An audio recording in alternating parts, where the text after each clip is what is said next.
Ya, Salam. Eh, Hari ini kita masuk ke seri kelima ya, dari bahasan kita tentang lahir baru, seri penginjilan. Dan ini kita sudah sampai di Yeskiel 36 ayat 26. Kemarin kita sudah bahas ayat 25. Ya, jadi dari ayat 22 sampai 25. Yeskiel 36 ayat 26 bunyinya, kamu akan kuberikan hati yang baru dan roh yang baru di dalam batinmu, dan aku akan menjauhkan dari tubuhmu hati yang keras dan kuberikan kepadamu hati yang taat. Ya. Kemarin kita sudah belajar dari ayat 22, dan di ayat 24 Tuhan bilang dia akan menjemput kamu dari bangsa-bangsa, ya, dia mengkuduskan kita, dia memisahkan kita dari bangsa-bangsa, dari orang, dari dunia, ya, dan dibawa kembali ke tanah kita, yaitu bersama Tuhan, di dekat Tuhan. Terus dia akan mencurahkan air jernih, mentahirkan kita dari segala kenajisan, dan dari semua berhala. Aku akan mentahirkan kamu. Jadi dari ayat 22 sampai ayat 25 itu semua pekerjaan Tuhan. Ya.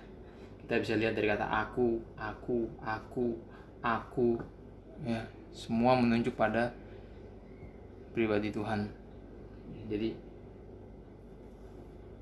nggak ada dari pihak kita, nggak ada satupun yang bisa kita usahakan, ya, untuk keselamatan kita. Jadi keselamatan itu sepenuhnya pekerjaan Tuhan.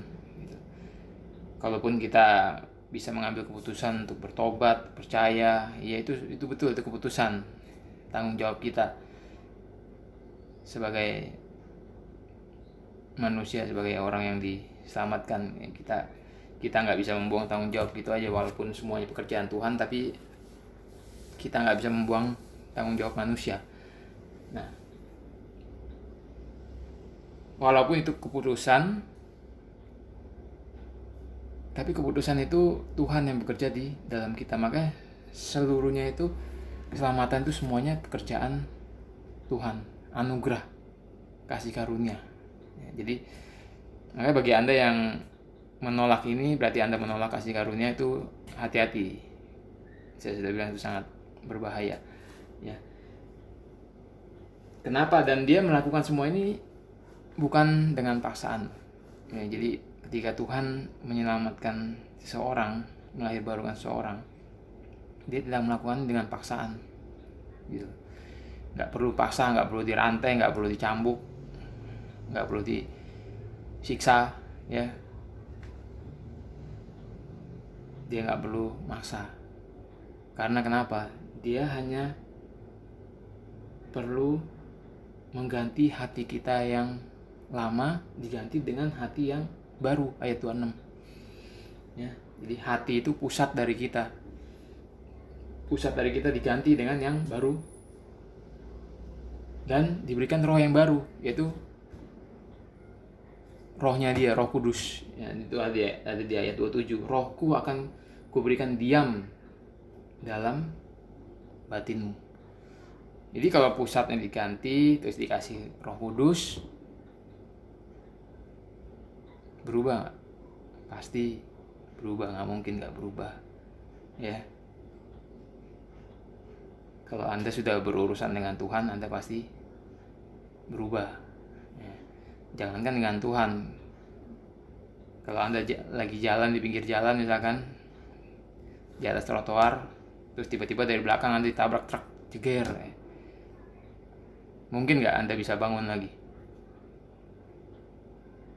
Ya, tiba-tiba ditabrak truk tronton gitu. terus tiba-tiba Anda bangun lagi, mungkin nggak? Padahal Anda kena ketabrak, nggak mungkin gitu. Itu baru ditabrak oleh truk. Gimana kalau kita berurusan dengan Tuhan yang maha besar, yang berdaulat sempurna? Nggak mungkin orang berurusan dengan Tuhan dan dia nggak berubah. Itu nggak mungkin. Mungkin dia bukan berurusan dengan Tuhan itu, ya. Jadi Tuhan tuh nggak pernah gagal. Kamu akan kuberikan hati yang baru dan roh yang baru ke dalam batinmu, dan aku akan menjauhkan dari tubuhmu hati yang keras, dan kuberikan kepadamu hati yang taat. Kita cek di teks Inggrisnya, yang kita cek ya.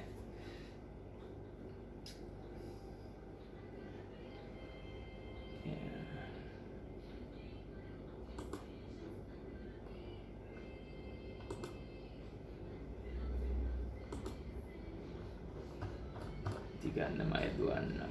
Nah.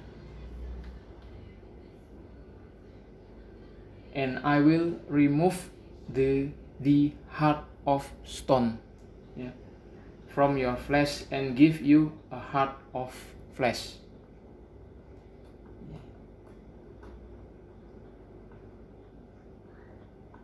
Jadi hati yang keras yang dipakai oleh LAI, ya, hati yang keras itu kalau dalam teks Inggris the heart of stone, hati yang terbuat dari batu, ya. Dan akan kuberikan kepadamu hati yang taat, itu dalam teks Inggris the heart of flesh, ya. Hati yang daging, terbuat dari daging. The heart of stone. Kita tahu bahwa manusia dilahirkan dalam keadaan mati rohaninya. Dia nggak bisa mencapai Allah, nggak bisa menerima hal-hal rohani, ya. Dia hidup tanpa Allah, terpisah dengan Allah karena dosa, ya. Terkutuk itu artinya terpisah dengan Allah karena dosa. Makanya dia dikatakan mati rohani, dan lama kelamaan dia membenci Allah, ya. Dia menolak Allah, dosa bertumbuh lama kelamaan. Karena dosa yang bertumbuh itu dia semakin membenci Tuhan. Itu bisa Anda lihat di Roma 1, Yohanes 3, ya, ada di situ semua. Nah, makanya dibilang hatinya terbuat dari batu. Ilustrasinya gini loh, kalau Anda pergi ke mall, terus ketemu satu restoran yang namanya Hoka Bento kalau nggak salah. Di depan restoran itu kan ada patung tuh, ya, patung lumayan gede yang palanya bisa goyang-goyang. Nah, itu kalau Anda jitak kepalanya, Anda pukul, Anda cubit, patung tersebut kan nggak ada bereaksi apa-apa karena itu benda mati, ya. Walaupun itu terbuat dari plastik, sama di sini terbuat dari batu, hati kita terbuat dari batu. Kalau itu terbuat dari plastik, jadi benda mati, gitu. Mau diapain juga nggak ngaruh. Sama kayak orang yang belum lahir baru, dia rohaninya mati. Kita mau kasih dia firman Tuhan, mau kasih dia hal-hal rohani, apapun yang berhubungan dengan firman Tuhan, yang berhubungan dengan Tuhan, gak bakal kena, gitu. Karena hati terbuat dari batu, masih terbuat dari batu. Jadi pasti mental, gitu. Makanya kadang saya heran dengan orang-orang yang suka pakai kata pemuritan, ya. Ngumpulin beberapa orang untuk dimuridkan. Ya, itu banyak lah yang terjadi di gereja-gereja, pemuritan, dibilang pemuritan. Tapi nggak pernah diberitakan tentang Injil. Walaupun pernah diberitakan tentang Injil, paling hanya potongan-potongan, ya. Injil yang direduksi atau dirubah menjadi sebuah doa, dirubah menjadi pertanyaan yang sekarang lagi, cara-cara seperti itu sekarang lagi ngetren gitu ya. Nggak pernah diinjili dengan benar, jadi otomatis hatinya masih terbuat dari batu, belum lahir baru. Terus mereka dikumpulin dengan kata pemuritan. Jadi logikanya itu hanya mengumpulkan lost people, orang-orang yang masih tersesat, mengumpulkan orang-orang duniawi. Banyak itu terjadi di gereja-gereja zaman sekarang ya. Mereka dikumpulkan, apalagi yang kaya-kaya itu dikumpulkan, nggak pernah diinjili, selalu diberitakan yang enak-enak ya, yang happy-happy, positif-positif. Oh, nggak ada apa-apa, semua baik-baik ya, ini kehidupan terbaik kamu, kejar impianmu, kejar ambisimu ya. Mereka dikumpulkan, diberikan motivasi. Nggak pernah diberitakan tentang Injil yang benar ya. Kenapa ya? Karena Injil yang benar pasti menyakiti seseorang, karena kita ngomongin dosa, ngomongin lahir baru ya. Kita menguji orang, mengupas isi hati orang yang cenderung terhadap dosa. Nggak pernah gitu. Jadi mereka hanya disuguhi dengan pembicara-pembicara yang selalu senyum, memberitakan yang baik-baik, dikumpulkan ya. Bayangkan lah gitu. Jadi banyak sekarang gereja yang seperti itu, dikasih jabatan, nggak tahu ya harapannya apa, nggak tahu saya gitu. Tapi jelas kalau kita mengumpulkan orang-orang dunia, kita nggak pernah menyakiti mereka ya kan, dikasih berita yang enak-enak terus, apa ya, bingung juga apa yang mau diharapkan dari mereka gitu ya. Paling ujung-ujungnya sorry itu saya, ujung-ujungnya paling uang ya. Ujung-ujungnya ya kemakmuran gitu ya. Makanya itu sangat kelihatan di teologi kemakmuran, itu sudah sangat kelihatan ya. Nggak cuma di yang level-level orang-orang kaya, di level yang bawah pun juga begitu. Saya melayani dulu sebelum pandemi, saya banyak melayani di orang-orang yang terbilang golongan miskin. Itu mereka juga dikumpulkan oleh beberapa orang yang punya channel ke yayasan ini, ke yayasan itu, ke gereja ini, ke gereja itu, yang suka bikin acara-acara amal ya. Mereka dikumpulkan. Saya melayani tengah-tengah mereka, dikumpulkan, nggak pernah diberitakan Injil, dibikinkan komsel juga nggak tahu isinya apa ya. Kenapa saya bisa tahu mereka nggak pernah diberitakan Injil? Karena ketika saya memberitakan Injil, saya bertanya pada mereka, apa itu Injil? Nggak ada yang bisa jawab. Walaupun bisa jawab juga seperti yang saya bilang, sepotong-sepotong, ngalor ngidul, nggak jelas jawabannya. Jadi mereka hanya dikumpulkan oleh seseorang untuk mendapatkan keuntungan dari event-event tertentu. Kadang-kadang mereka juga mau memberikan uang ya, untuk dengan alasan inilah itulah. Jadi nggak ada gunanya untuk apa gitu ya. Mereka tetap nggak ngerti tentang lahir baru, nggak ngerti Injil, masih tersesat gitu. Ya contohnya kayak saya bikin video gini lah, kita bisa cek di YouTube, kita bisa cek ada berapa yang sudah menonton ya.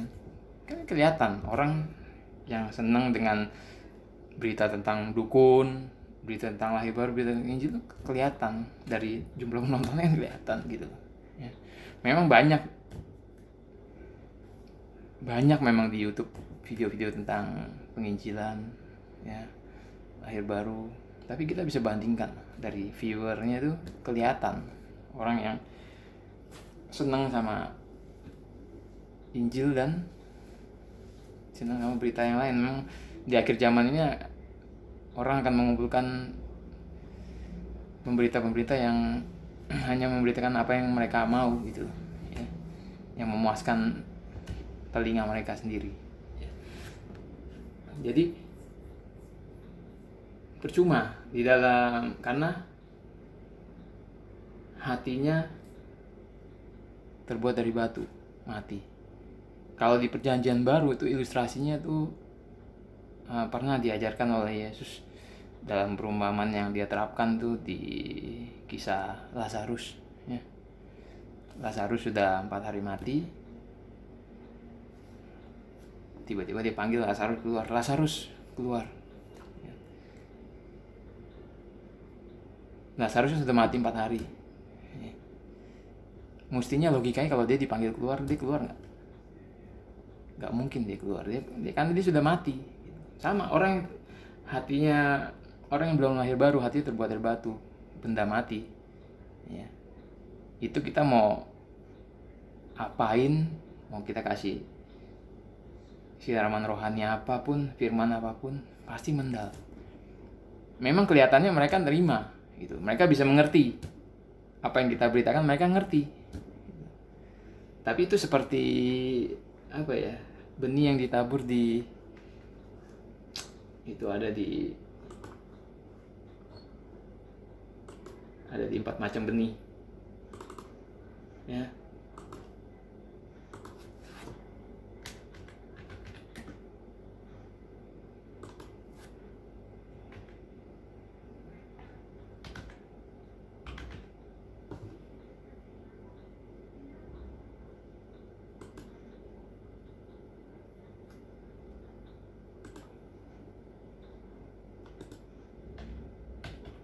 Ya 4 macam benih ya, ini komputer saya rusak.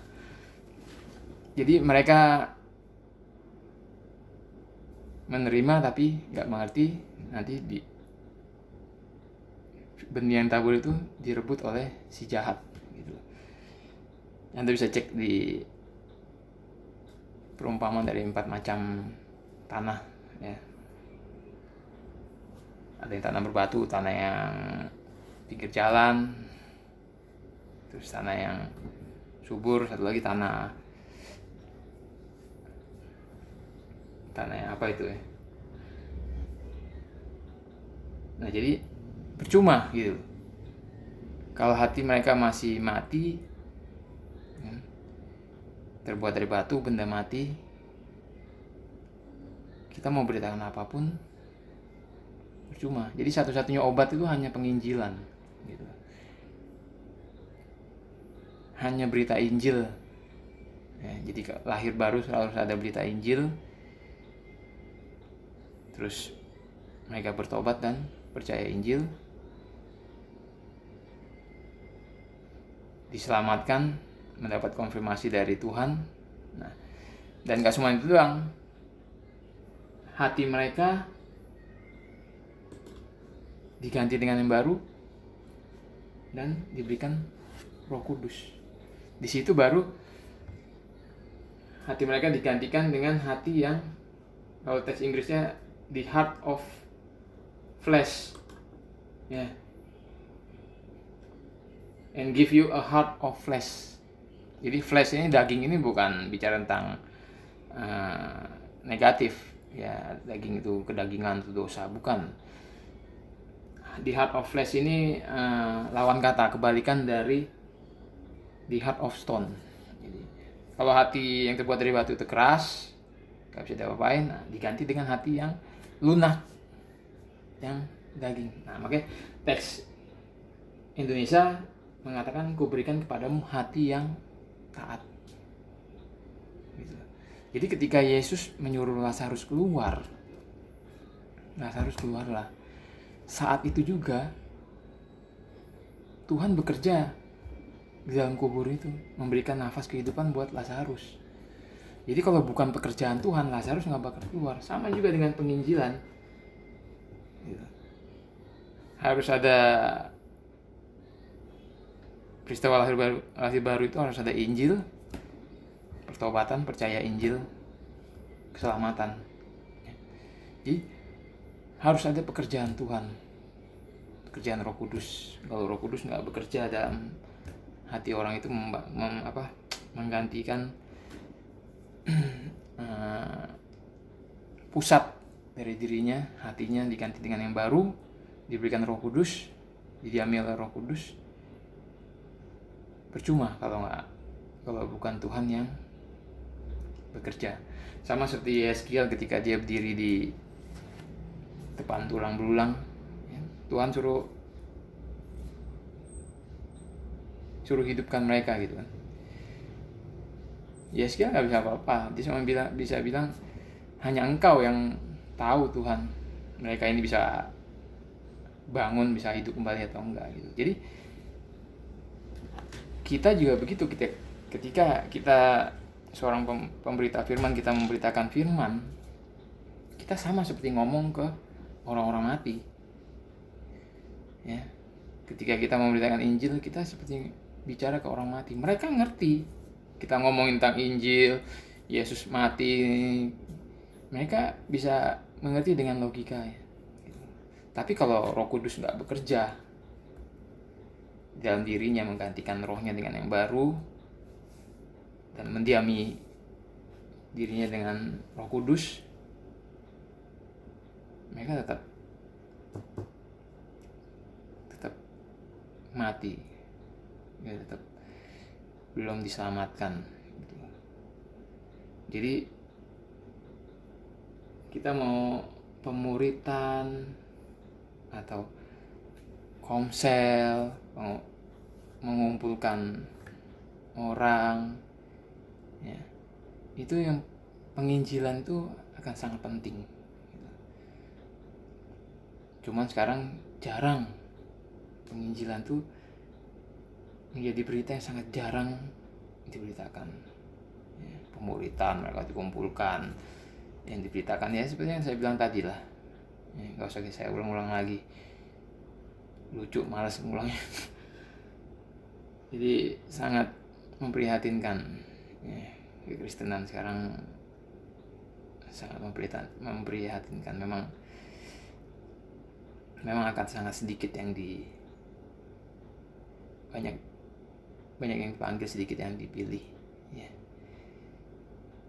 Ya kita sama-sama menguji lah ya. Sama-sama menguji diri sendiri. Saya sudah kasih lihat ayat-ayatnya, dasarnya ada ya, jalan keselamatan sudah saya kasih tahu. Saya hanya bisa kasih tahu jalan keselamatan, tapi nggak ada yang bisa mengatakan orang lain sudah diselamatkan atau belum, nggak ada ya.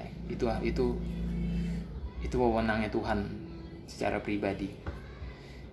Kalau kita ini hanya menyatakan jalan keselamatan itu gitu. Jadi orang itu percaya atau enggak, itu urusannya nanti sama Tuhan, sama Roh Kudus ya. Nah ini kita ya, akan kuberikan hati yang baru, roh yang baru, dan menjauhkan dari hati yang keras, dan akan kuberikan hati yang taat ya. Jadi ilustrasinya sudah saya jelaskan tadi, orang yang mati rohani. Nah, Injil sangat penting karena setiap peristiwa lahir baru itu pasti ada unsur Injil. Makanya Injil itu sangat penting. Jadi nanti tinggal pekerjaan Roh Kudus yang mengurus mereka ya. Kita hanya bisa berdoa supaya Roh Kudus mau bekerja di tengah-tengah berita Injil kita. Oke, ini sudah menit ke-24. Besok kita masuk ke ayat 27 ya. Oke, sampai jumpa. Tuhan Yesus memberkati.